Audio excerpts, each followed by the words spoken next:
Hello everyone, welcome. So this is colloidal state part 2. Its first part have already been uploaded on the channel where we have discussed some basic concepts about the colloids and the classification of colloidal solution as well. So now in this particular video we are going to discuss the methods of preparation of colloids and the purification of colloidal solution. So colloids की जो preparation है it can be done in two ways, that is physical and chemical methods, and it includes other methods as well. So we are going to discuss each and every method one by one. So let's begin with the methods of preparation of colloids. So colloidal solution की हम preparation करें उससे पहले I would like to discuss कि जो colloidal solution होते हैं वो दो तरह के होते हैं. We have already discussed. एक होता है हमारा लायोफोबिक सोल और एक होता है हमारा लायोफिलिक सोल.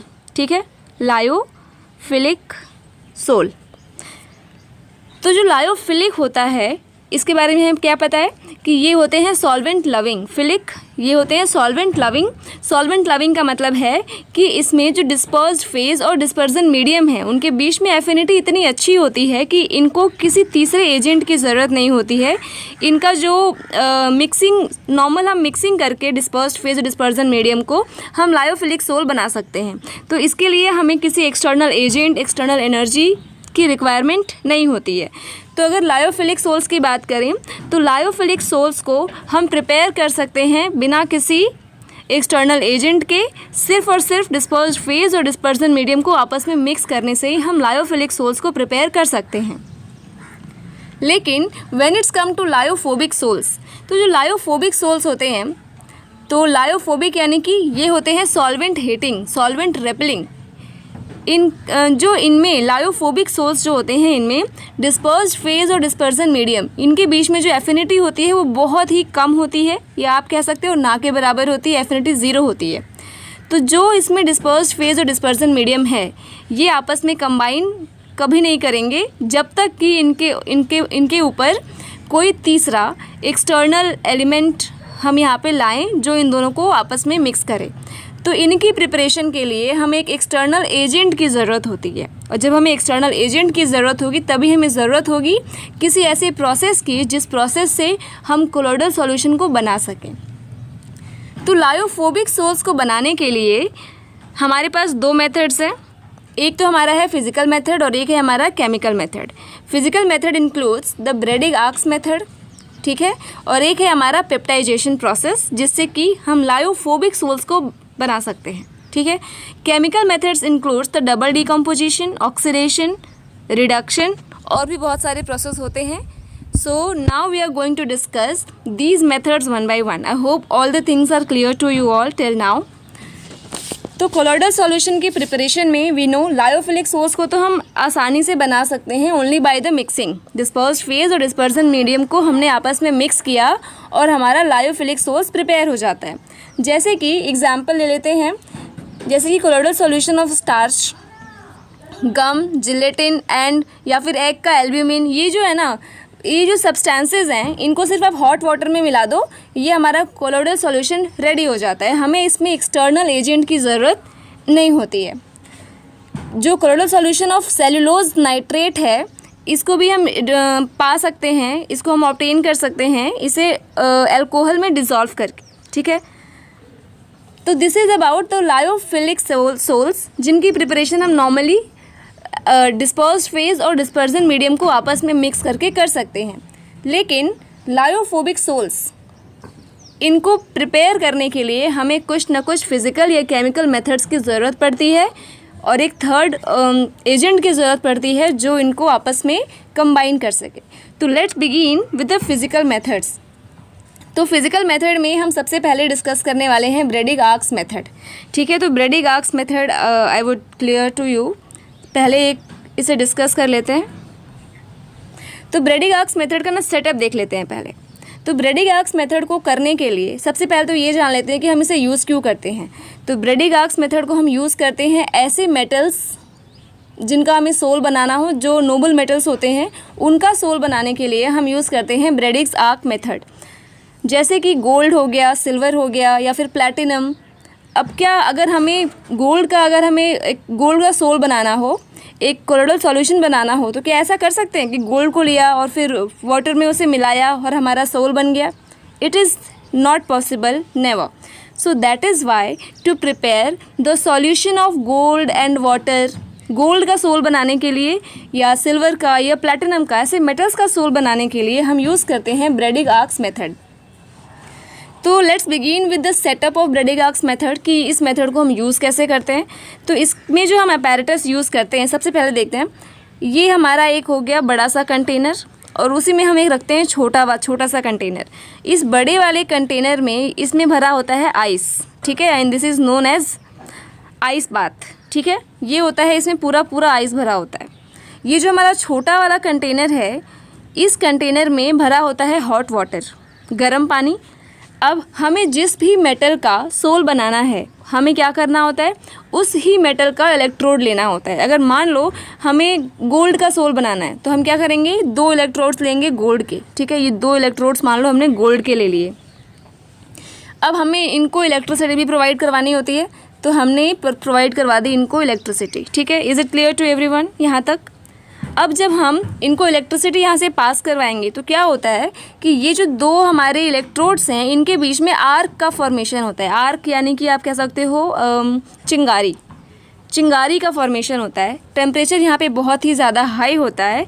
इस वजह से क्या होता है कि ये जो मेटल इलेक्ट्रोड है ये कन्वर्ट होना शुरू हो जाता है वेपर्स में, यानी कि गोल्ड के वेपर्स बनना शुरू हो जाते हैं. अब गोल्ड के वेपर्स जो यहाँ पे रिलीज़ हो रहे हैं, इस हॉट वाटर में गोल्ड के वेपर रिलीज़ हो रहे हैं. अब क्या होगा, क्योंकि ये वाटर भी हॉट है और जो वेपर है वो तो हॉट है ही, तो क्या होगा कि ये वेपर हवा में आके उड़ेगा, वेपोराइज हो जाएगा और हमारा गोल्ड धीरे धीरे ख़त्म हो जाएगा. पर हमें ये नहीं करना है. हमें क्या करना है, हमें गोल्ड का सोल बनाना है. तो उसके लिए हम क्या करेंगे, हमें कुछ ऐसा करना पड़ेगा कि ये जो गोल्ड का सोल है ना, जो गोल्ड के पार्टिकल्स हैं ना, वो इसी वाटर में घुलते जाएं, उनका सोल बन जाए. तो इसी वेपोराइजेशन को रोकने का काम जो है वो करता है ये आइस. बहुत ज़्यादा टेम्परेचर होता है, इस वेपर को वेपोराइज ना करवाने के लिए जो हम यूज़ करते हैं दैट इज़ दिस आइस. तो इस आइस का काम यही होता है कि ये वेपोराइजेशन होने से रोकता है गोल्ड का. जो भी वो वेपर्स के छोटे छोटे पार्टिकल्स बने हैं वो इसी वाटर में आके इकट्ठे हो जाते हैं. नाउ अब जो हमारा गोल्ड है, मान लो उसके बहुत सारे पार्टिकल्स ऐसे वाटर में इकट्ठे हो गए, वेपोराइज नहीं हुआ क्योंकि आइस ने रोक लिया. ये छोटे छोटे पार्टिकल्स इस कंटेनर में इकट्ठे हो गए. अब क्या होगा कि जो गोल्ड पार्टिकल्स हैं, ये पार्टिकल्स आपस में एक दूसरे को अट्रैक्ट करेंगे और फिर एक लंप बना लेंगे, या फिर आप कह सकते हो इनका एक पूरा ग्रुप बन जाएगा. यहाँ पे ये इकट्ठे हो जाएंगे एक जगह, और इकट्ठे होंगे तो क्या होगा, क्योंकि ये वाटर में सॉल्यूबल तो होते नहीं हैं, तो फिर यहाँ पे एक सस्पेंशन का फॉर्मेशन हो जाएगा. Do you all remember suspension? हमने जो सैंड और वाटर का मिक्सचर बनाया था, तो सैंड क्या होता है, पूरा का पूरा बॉटम पे आके इकट्ठा हो जाता है. वैसे ही अगर ये सारे गोल्ड सोल आपस में मिल गए तो ये एक क्लस्टर बना लेंगे और फिर ये सस्पेंशन बना लेंगे, ये पूरा ज़मीन पे आके इकट्ठा हो जाएगा. तो हमारी सारी मेहनत वेस्ट. ताकि ये एक दूसरे में मतलब अट्रैक्ट करके एक लंप ना बना लें, ये यहाँ पे इकट्ठा ना हो जाए, इसको रोकने के लिए हम यहाँ पे यूज़ करते हैं कोई एक्सटर्नल एजेंट, जो कि कोई भी इलेक्ट्रोलाइट हो सकता है डिपेंडिंग अपॉन कि हम क्या मेटल यूज़ कर रहे हैं. ठीक है, तो हम यहाँ पे यूज़ करते हैं मान लो एक इलेक्ट्रोलाइट KOH. ठीक है, अब KOH का यूज़ हम करते हैं तो इससे फ़ायदा क्या होता है. ये जो मान लो हमारा गोल्ड है, दिस इज़ मान लो ये प्लस, तो OH माइनस क्या करेगा, OH माइनस ना इसके मतलब ऐसे समझ लो कि इसके साइड ना इससे माइनस का वो बना लेगा, पूरा चार्जेस का एक क्लाउड बना लेगा. अब क्या है कि गोल्ड पार्टिकल्स के साथ कभी भी मिल नहीं पाएंगे. यहाँ पे इनका जो आपस में जो इकट्ठा हो जाएंगे, इनका लंप बनने से रोकता है. ठीक है, तो ये काम होता है उस इलेक्ट्रोलाइट का जो हम यहाँ पे यूज़ करते हैं, और फिर हमें मिल जाता है गोल्ड का सोल. So this is all about the Bredig arcs method. Let's study about this. तो ब्रेडिग आर्क्स मेथड जो है, इसे हम यूज़ करते हैं कोलॉइडल सोल बनाने के लिए ऐसे मेटल्स का जो कि गोल्ड, सिल्वर या प्लैटिनम जैसे मेटल्स. इस प्रोसेस में क्या होता है, डिस्पर्जन भी होता है और कंडेंसेशन भी होता है, हमने देखा ही. इलेक्ट्रिक आर्क्स देते हैं. So that's all. I hope it is clear to you all. इसके बाद इस मेथड में क्योंकि आर्क का फॉर्मेशन होता है इसीलिए इसको ब्रेडिक्स आर्क मेथड कहते हैं. Okay, so this is all about the Bredig-Arcs method. I hope it is clear to you all. Now let's move to the next method, that is peptidization. Peptization एक बहुत ही simple सा process होता है. इस process में हमें क्या करना होता है कि फ्रेशली प्रिपेयर्ड प्रेसिपिटेट लेना होता है, या फिर हम कह सकते हैं कि ये एक सस्पेंशन होता है. तो जिसका भी हमें सोल बनाना है हम उसका क्या करते हैं, फ्रेशली प्रिपेयर्ड प्रेसिपिटेट लेते हैं. ठीक है, ऐसे मान लो हमने एक बीकर लिया, उस बीकर में क्या करते हैं, हम मिलाते हैं वाटर. ठीक है, H2O. उस बीकर में हमने डाला पानी. इसके अलावा हम डालते हैं इसमें फ्रेशली प्रिपेयर्ड PPT, जिसका भी हमें बनाना है कोलोइडल सॉल्यूशन. हम उसका फ्रेशली प्रिपेयर्ड प्रेसिपिटेट इसमें मिलाते हैं, वाटर मिलाते हैं. अब क्योंकि हम जानते हैं कि हम हाइड्रोफोबिक या लायोफोबिक सोल का मतलब कोलोइडल सॉल्यूशन का प्रिपरेशन कर रहे हैं, तो उसके लिए क्या हमें किसी न किसी तीसरे एजेंट की भी ज़रूरत होगी. It's very simple. एक हम इसमें ऐड कर देते हैं इलेक्ट्रोलाइट. कोई भी इलेक्ट्रोलाइट आप यहाँ पे ऐड कर दो. ठीक है, तो वाटर, फ्रेशली प्रिपेयर्ड प्रेसिपिटेट और इलेक्ट्रोलाइट, इन तीनों को आपस में हम मिक्स करते हैं और फिर हमको मिल जाता है यहाँ पे एक colloidal solution. So this is the process of peptization. ठीक है, I hope it is clear to you all. Okay, let's move to the next method, that is chemical methods. तो केमिकल मेथड्स में इट्स नथिंग मच बट एक process होता है double decomposition, oxidation, reduction and hydrolysis is also there. तो double decomposition की अगर बात करें तो this is a very simple method which is use to prepare the colloidal solution. तो इसमें हम एक एग्जांपल के थ्रू देख सकते हैं कि अगर हम हाइड्रोजन सल्फाइड गैस को आर्सेनियस ऑक्साइड के एक्वियस सॉल्यूशन से पास करवाएं तो फिर हमें मिल जाएगा आर्सेनियस सल्फाइड सोल, और वाटर हमारा साइड प्रोडक्ट बन जाता है. सो दिस इज़ डबल डिस्प्लेसमेंट. यहाँ पे डबल डिस्प्लेसमेंट हो रहा है. ऑक्सीडेशन में सेम उसी H2S गैस को अगर हम डाइल्यूट सॉल्यूशन ऑफ SO2 में पास करवाएं तो हमें क्या मिलेगा, सल्फ़र का सोल मिल जाएगा. Okay, if you talk about the reduction method, तो अगर हमें किसी का भी अगर सोल बनाना हो,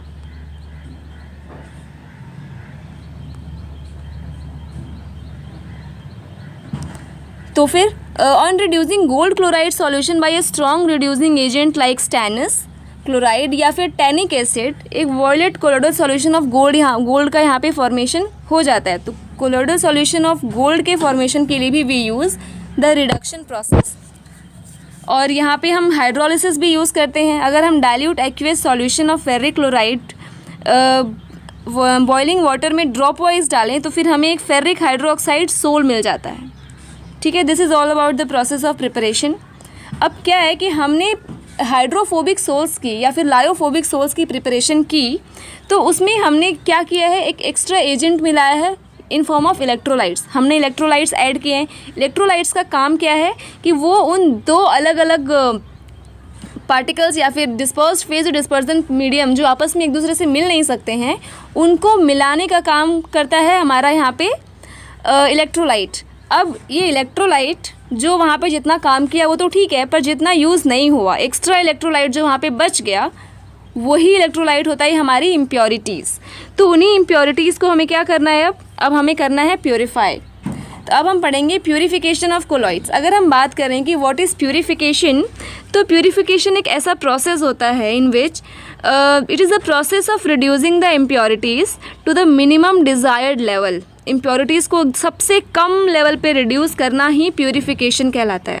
क्योंकि हम जानते हैं कि कोलोइडल सॉल्यूशन को अगर हम प्यूरिफाई करेंगे तो हमें क्या मिलेगा, एक तो हमको मिलेगा प्योर कोलोइडल सॉल्यूशन, और उसके अलावा हमें मिलेगा वो एक्स्ट्रा इलेक्ट्रोलाइट जो कि उसमें ऐड हो चुका है. ठीक है, तो ये प्यूरिफिकेशन करने के हमारे पास कई तरीके हैं, जिसमें से जो मेन तरीके हैं वो है हमारा dialysis, electrodialysis and ultra filtration, which we are going to discuss one by one. So let's begin with the dialysis. तो डायलिसिस प्रोसेस जो है ये हमने कई बार सुना होगा कि हॉस्पिटल में a person is going for the dialysis.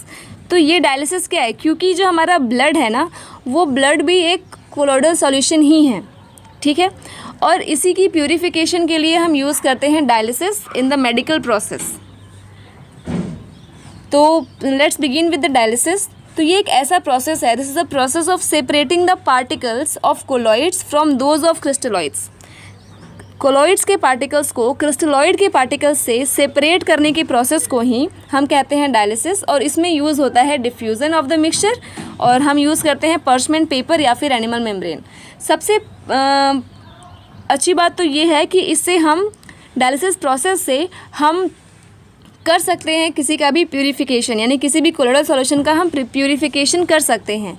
लेकिन the problem is this is a very slow process, और इसी स्लोनेस को हटाने के लिए वे यूज़ इलेक्ट्रोडायलिसिस। लेकिन पहले हम समझते हैं कि डायलिसिस प्रोसेस होता कैसे है। तो डायलिसिस जो पहले इसके थोड़े प्रिंसिपल्स देख लेते हैं। ये जो एक मेथड है डायलिसिस, जिसमें कि हम सॉल्युबल इम्प्योरिटीज़ को सेमी परमेबल मेम्ब्रेन से आउट करते हैं या फिर उसको रिमूव करते हैं, तो दिस इज़ कॉल्ड डायलिसिस। अब ये इस प्रिंसिपल पे बेस्ड होता है कि जो सोल पार्टिकल्स हैं वो पर्चमेंट पेपर से पास नहीं हो सकते हैं, लेकिन जो ट्रू सॉल्यूशन के पार्टिकल्स होते हैं वो तो पास हो सकते हैं ना। अगर कोई, जैसे मान लो जो इलेक्ट्रोलाइट्स हम ऐड करते हैं वो क्या होते हैं, एक्चुअल में वो होते हैं क्रिस्टलॉइड्स, क्योंकि वो पर्चमेंट पेपर से पास हो सकते हैं। तो फिर जो हमारा इम्प्योर कोलोइडल सॉल्यूशन है वो मिक्सचर होता है कोलोइडल सॉल्यूशन का प्लस इलेक्ट्रोलाइट का। अब वो इलेक्ट्रोलाइट क्या है, एक क्रिस्टलॉइड्स है। तो क्रिस्टल जो ये हमारे जो कोलॉइड्स हैं वो तो पर्चमेंट पेपर से पास नहीं हो सकते हैं, लेकिन जो क्रिस्टलॉइड्स हैं वो तो पास हो सकते हैं। तो अगर हम पर्चमेंट पेपर का यूज़ करें तो उससे क्या होगा, एक्सेस इलेक्ट्रोलाइट यानी कि जो क्रिस्टलॉइड्स है वो वहाँ से रिलीज़ हो जाएगा, वो वहाँ से आउट हो जाएगा और बच जाएगा हमारे पास प्योर कोलॉइडल सॉल्यूशन। इसी बेस पे हमारा ये डायलिसिस प्रोसेस है। अब अगर हम इसकी बात करें कि इसका सबसे अच्छा यूज़, इम्पॉर्टेंट यूज़ क्या है, तो हमने देखा ही it is used in the purification of blood using artificial kidney machine. Actually जिनकी किडनी ख़राब हो जाती है तो उन्हें डायलिसिस प्रोसेस पे जाना होता है for the purification of blood. So let's do one thing, let's understand the dialysis process by the diagram. So let's begin. Dialysis process का ये हमारा है सेटअप, जिसमें कि ये एक हम कह सकते हैं इट्स अ बिग कंटेनर। यहाँ से वाटर इन होता है और यहाँ से वाटर आउट होता है, ठीक है। और ये है हमारा डायलिसिस बैग, या फिर आप कह सकते हो कि एक पर्चमेंट बैग है, पर्चमेंट पेपर का ही एक बैग बना हुआ है। इसमें हमने क्या किया, अपना कोलॉइडल सॉल्यूशन, जो इम्प्योर कोलॉइडल सॉल्यूशन है वो हमने इसमें क्या किया, पुट कर दिया। This is impure colloidal solution. अब हम जानते हैं कि इम्प्योर कोलॉइडल सॉल्यूशन में एक तो होगा हमारा कोलॉइडल सॉल्यूशन और दूसरा होगा हमारा इलेक्ट्रोलाइट या फिर जो कि क्रिस्टलॉइड्स है। तो अगर क्रिस्टलॉइड्स यहाँ से पर्चमेंट पेपर है इसको पास करके इसमें आ जाए और फिर यहाँ से बाहर आ जाए, this is simple process of dialysis. तो इस प्रोसेस में क्या होता है कि हमने सबसे पहले क्या किया है कि इस पर्चमेंट बैग में हमने अपना इम्प्योर कोलॉइडल सॉल्यूशन यहाँ पे पुट कर दिया है। यहाँ से कॉन्टीन्यूअसली वाटर आता है और यहाँ से कॉन्टीन्यूअसली वाटर बाहर निकलता है, ठीक है। व्हाट हैपेंड हियर कि जो क्रिस्टलॉइड्स है वो इस बैग से बाहर आते हैं, तो अब वो बाहर आ सकते हैं तो वो अंदर भी तो जा सकते हैं, इसीलिए यहाँ से प्रेशर से पानी दिया जाता है ताकि ये जो बाहर आए वो सीधे बाहर आ जाए, एंड हमें मिल जाता है यहाँ पे pure colloid without any impurities. So this is the process and this is all about the dialysis. Now the term is electrodialysis. अभी electrodialysis is nothing but the process of dialysis जिसमें कि electricity involve हो जाती है, वो होता है electrodialysis. अब जो ये electrodialysis है it's very simple and same as the dialysis. इसमें बस कुछ भी नहीं होता है, आयंस का मूवमेंट होने लगता है, यानी कि हम यहाँ पे इलेक्ट्रिसिटी प्रोवाइड करवाते हैं। The movement of ions across the membrane is expedited quickly by applying electric potential through 2 electrodes, और इसी को बोलते हैं हम इलेक्ट्रोडायलिसिस। इसका बस फ़ायदा यही होता है, this is the process of dialysis. फ़ायदा यही है कि ये थोड़ा फास्ट हो जाता है। Let's understand this with this diagram.